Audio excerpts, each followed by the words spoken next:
ছোট ভাই, ভাইরে, জানা থেকে তুই বাঁচতে পারবি না যদি তুই প্রেম না ছাড়িস। বিশ্বাস কর, যতদিন তোর সিম কার্ডটা তুই খুলে খুলে চেঞ্জ করবি ততদিন তুই জানা থেকে বাঁচতে পারবি না ভাই আমার। জানা ব্যভিচারে তোমরা লিপ্ত থাকিও না। আল্লাহ বলছে ওয়ালা তাকরাবুজ জিনা ইন্নাহু কানা ফাহিশাতান ওয়া সাআ সাবিলা। ছোট ভাই আমার, এই যৌবন চলে যাবে রে। আচ্ছা, একটা মজার কথা বলে আজকে মাহফিল শেষ করে দিই, কেমন? এমনি মাহফিল হইব না রে খাড়া। এই খুব সুন্দর করে কথা বলে বিসমিল্লাহ বিসমিল্লাহ। মজার কথা বলে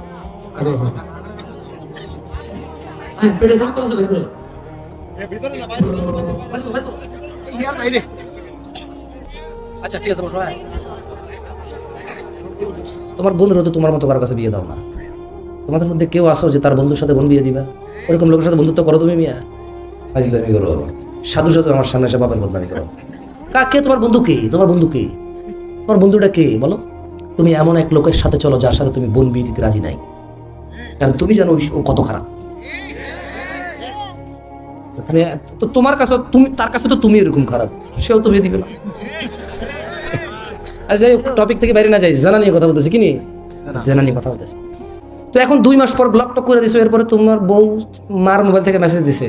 আচ্ছা আমি দুঃখিত বললাম, তো ঠিক আছে তুমি যা বলবা তা করবে, এরপর আর তোমার বলবো না সিগারেট টিগারেট খাও না, এনতেন বলবে। সে বলে দিচ্ছে আবেগে একবারে বিশাল লম্বা একটা ঠিকানা দিছে। একটু একটু তোমার মন ভাঙলো, তুমি নিয়ে আসছো, এরপর তোমরা আছো সুখে শান্তিতে। আবার হঠাৎ তোমার রাত্রে লেট করে ঘরে ফেরা, অথবা তোমার মোবাইলের মধ্যে মেসেঞ্জারে কারো মেসেজ দেখে বউ খেপে গেল, চেতে গেল, বা তুমি বউকে ফোন দিয়ে দেখলা যে বিজি, বললা যে তোমার মোবাইল বিজি কেন? বলে যখন আম্মার সাথে কথা বলতেছি। আরেকদিন তুমি বললে তোমার মোবাইল বিজি কেন? বলে যে না আম্মার সাথে কথা বলতেছিলাম, আপা ফোন দিছিল। তুমি একদিন বললো যে আচ্ছা আজকে আগে ওর আম্মারে ফোন দিব, আগে পরে ওর আপারে ফোন দিব, পরে ওর খালুরে খালারে সবাই ফোন দিব, তারপরে ফোন দিব, দেখি আজকে কার লোক কথা হয়। তুমি সবারই ফোন দিয়ে বললো যে হ্যাঁ তোমার মোবাইল ব্যস্ত পেলাম কেন? বললো যে তোমার আম্মুর সাথে একটু কথা বলছিলাম। বলে তোমার আম্মুর সাথে এখন আমি একটু কথা শেষ করছি। এখন তোমার বউ বললো যে ছি তুমি আমাকে সন্দেহ করো।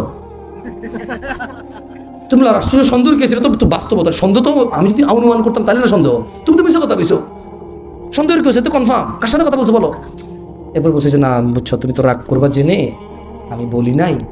ওই যে মানে আমার কত ভাই, তুমি এবার কি মনে করো, ওই জন্য আমি তোমার বলি নাই, ভুল বোঝো কিনা। আচ্ছা আমি তোমার সাথে কথা বলে দেবো একদিন ভাইয়ের সাথে। তুমি বললাম বাহরে, ওর ফুফো তো ভাই, ওর ফুফি হলো একটা, ফুফির মেয়ে হলো 60টা। এ কোন ফুফো তো ভাই? ওর তো কোনো জারো ফুফো তো ভাই আসলে আমি জানি না। তুই ফুফো তো ভাই লোকের থেকে। তুমি বিয়ের পর দাওয়াত খাইছো না? ফুফির বাড়িতে দাওয়াতে গেছো, খালা শ্বশুরের বাড়িতে দাওয়াতে গেছো, শাশুড়ি না সরি।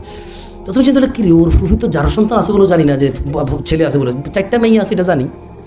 কোন ফুফু তোর সাথে পরিচয় করাবে? তুমি গেলে খেপা দেখছো, আবার তোমার বউর সাথে তোমার শুইতে এখন ঘৃণা লাগে। অথবা তোমার মোবাইলে মহিলা বলছে যে আই লাভ ইউ জানু, কবে বউকে তালাক দিয়ে আমাকে আপন করে নিবা। বউ এ মেসেজ দেখা বউয়ের ঘৃণা লাগে তোমার সাথে শুইতে, তোমার সাথে থাকতে। এমন অবস্থায় তুমি তোমার রিজিক থেকে বঞ্চিত কিনা? ছোট ভাই আমার, নির্জনে যৌবন নষ্ট করিও না। You understand what I am saying? তুমি বুঝছো আমি কি বলছি? একাকিত্বে নির্জনে নিজের যৌবন রিজিক, এটা কেমন আমি তোমার বলি? ওয়াল্লাহি তোমাদের কি হয়েছে ছোট ভাই আমার? তোমরা কেন জিনিসটাকে সহজে নাও না? এরকম মেরে পাস বেশ হাসিও না, একটু মন একটু দেখো, হাসলে তোমার ইচ্ছা।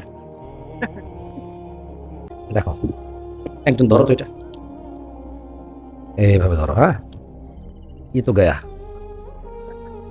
আচ্ছা এটাকে আমরা রিজিক বলি না? কত টাকা আছে এখানে? কত আছে? কেন নাই? 100 কই? ফেলে দিছি, চলে যায় নাই। কি করছি? ফেলে দিছি। মদ খাইছি, কি করছি? মদ খাইছি, কি করছি? আর কত আছে? এখন এখন আমার সম্পদের মধ্যে কত টাকা আছে? এই 100 টাকা ঘষাঘষি করলে এই 100 টাকা কি দিন রাত 24 ঘন্টা ফু দিলে 200 হবে? বালিশের নিচে রেখে দিলে, ফজরের পরে উঠে বকুলের নিচে রেখে দৌড়াদৌড়ি করলে, হ্যাঁ হবে? 200 হবে? তো যৌবনটা তো এমন, তোমাকে আল্লাহ যতটুকু দিছে তুমি ওয়াশরুমে ফেলে দিচ্ছ না, তুমি ওকে একটু ওদিকে নিয়ে যাচ্ছে। আচ্ছা আমি শিখে খাই ফেলছেন একটা কৌতুকে। খায়েন না, মনোযোগ দেন। দেখো ছোট ভাই, আল্লাহ নবী সাল্লাল্লাহু আলাইহি সাল্লাম বলছে লা ইয়াজনি জানি, এত কথা বলি না তো প্লিজ। লা ইয়াজনি জানি, কোন জেনাকারী হিনা ইউজনি, জেনা করে না, ওয়া হুয়া মুমিন, ঈমানদার থাকা অবস্থায় কোনো জেনাকারী জেনা করে না। তার মানে যখন মানুষ জানা করতে যায় তার সাথে তার ঈমান থাকে না। যৌবন একটা রিস্ক, অবৈধ পথে। আপনি একটা জিনিস জানেন, আচ্ছা পৃথিবীতে এমন কোনো জায়গা আছে যেখানে ছোট ভাই তুমি ঢুকে গেলে আল্লাহ তোমাকে দেখবেন, এরকম আছে? পানির নিচে, হোটেলে, গাছের নিচে, ছাদের উপরে, রাত্রিবেলায় আল্লাহ দেখবে না? দেখবে না? তো আল্লাহ নবীও তো বলছে, আয়েশা রাদিয়াল্লাহু তাআলা আনহা বলছে যে ইয়া উম্মাতা মুহাম্মদ, হে উম্মতে মুহাম্মদরা, মা আহাদুন আগিয়ারা মিন আল্লাহ, তোমাদের মধ্যে আল্লাহর চাইতে অধিক মর্যাদার কারণ নাই। আইয়ারা আবদাহু ওয়া আমাতাহু তাজনি, আল্লাহ তার কোনো বান্দা বান্দিকে জানা করা অবস্থায় দেখতে চায় না। কি অবস্থা দেখতে চায় না? তুমি যে জানা করতেছো, ওই যে রিজিক তোমার কাছে ছিল 300 টাকা, 200 টাকা ফেলে দিছো, এবার সকালবেলা ডাক্তারে যতই বলুক বগল নেচে রসুন নিয়ে দৌড়ান, লাভ হবে না। যা ছিল তা তুমি ফেলে দিয়েছো, যা ছিল তা তুমি উপভোগ করে ফেলেছো। তবে আল্লাহ তোমার জন্য হালাল ব্যবস্থা রেখেছিল। কি রেখেছিল? আল্লাহ তোমার জন্য প্লেট রেখেছিল, ওখানে তুমি খাবে। তুমি পায়খানার উপরে খাদ্য রেখে তারপরে খেয়েছো। আল্লাহ তোমাকে যৌবন দিয়েছে, একটা মেয়ের সাথে তোমার বিয়ের আল্লাহ তোমার তকদির দিয়েছে, সময় এসেছে ওই মেয়ের সাথে তোমার বিয়েও হয়েছে। আল্লাহ তোমার যতটুকু যৌবন লিখে রেখেছিল তুমি ওর সাথে উপভোগ করতে পারতা হালালভাবে, আল্লাহকে সন্তুষ্ট রেখে, অথচ তুমি হারামভাবে যৌবন নষ্ট করেছো। ছোট ভাই, ভাইরে, জানা থেকে তুই বাঁচতে পারবি না যদি তুই প্রেম না ছাড়িস। বিশ্বাস কর, যতদিন তোর সিম কার্ডটা তুই খুলে খুলে চেঞ্জ করবি ততদিন তুই জানা থেকে বাঁচতে পারবি না ভাই আমার। একটা লোক হাতে মদের বোতল, হাতে কি? লোকটা মদ খায়। কি খায়? এখন সে বলল, হুজুর আমি মদ খাওয়া থেকে বের হতে চাই, কিভাবে বের হব? উত্তরটা সহজ না? মদের বোতলটা ছেড়ে দে আর ধরিস না। উত্তর কি এর চেয়ে ব্যতিক্রম কিছু হবে? হাজার হাজার ছেলেপেলে আমাকে প্রশ্ন করে আমি প্রেম করি কিভাবে বের হবো। ও বেটা, মদ হারাম, বের হতে হলে খাওয়া বন্ধ করে দিতে হয়। জানা ব্যভিচার, প্রেম হারাম, বের হতে হলে ছেড়ে দিতে হবে। মদকে হালাল করার চিন্তা করলে চলবে? তো প্রেমকে হালাল করার চিন্তা কেন করো তোমরা? ও হচ্ছে এই ছোট ভাই আমার, এই কত কত বোকা, আহা কত বিবেকহীন, অথচ সফটওয়্যার ইঞ্জিনিয়ার, অথচ ডাক্তারি পড়ে, অথচ মাশাআল্লাহ ও অনেক ভালো, বিচক্ষণ। ও বলে যে প্রেম করে পরে বিয়ে করলে হালাল হয়ে যায়। আরে ভাই, একটা গ্লাসের মধ্যে তুমি মদ ঢালছো, মদ খাইছো, হারাম না হালাল? পরে তুমি একই গ্লাসে ধুয়ে পানি ঢেলে খাইছো, হালাল না হারাম? তো আগে যে মদ খাইছো ওটা হালাল হয়ে গেছে? গ্লাস তো একটা, গ্লাস কয়টা? গ্লাস কয়টা? তো আগে মদ খেয়েছো, এরপরে ধুয়ে পানি খেয়েছো, দুধ খেয়েছে ওটাতে, তাই বলে কি আগে যে মদ খেয়েছো ওই মদ হালাল হয়ে যাবে? তদ্রূপ মেয়ে একটা বিয়ে না করে সম্পর্ক রেখেছো, হারাম।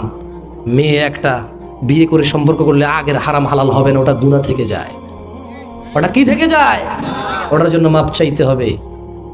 যেমনটা বিয়ে না করলে মাপ চাইতে, তুমি এই মেয়েকে বিয়ে না করলে এমনটাই মাপ চাইতে হবে।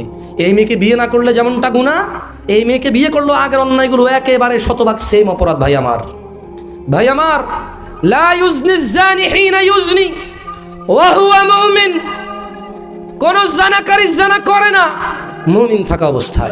সিদ্ধান্ত রূপে নিয়েছো, তারা মুনাফিক বই কিছু নয়, তারা চায় তোমরা শয়তানের ফাঁদে পা দাও।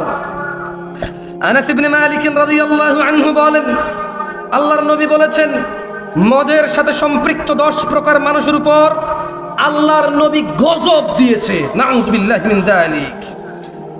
তার প্রস্তুতকারীর উপর, যে প্রস্তুত করায় তার উপর, যে পান করায় পানকারীর উপর, যে পানকারীকে নিয়ে দিয়ে যায় ওই ওয়েটারের উপর, ওই ডেলিভারি ম্যানের উপর আল্লাহর গজব, যে প্লেটে নিয়ে ওয়েটার দেয় তার উপরে আল্লাহর গজব, যে এটা বানায় তার উপরে আল্লাহর গজব, যার জন্য এটা বানায় তার উপরে আল্লাহর গজব, এবং যার জন্য এটা নিয়ে যাওয়া হয় তার উপর আল্লাহর গজব, যে এই মদ খায় তার উপরে আল্লাহর গজব, যে বিক্রি করে তার উপরে আল্লাহর গজব, এবার যে লাইসেন্স দেয় তার উপরে কি?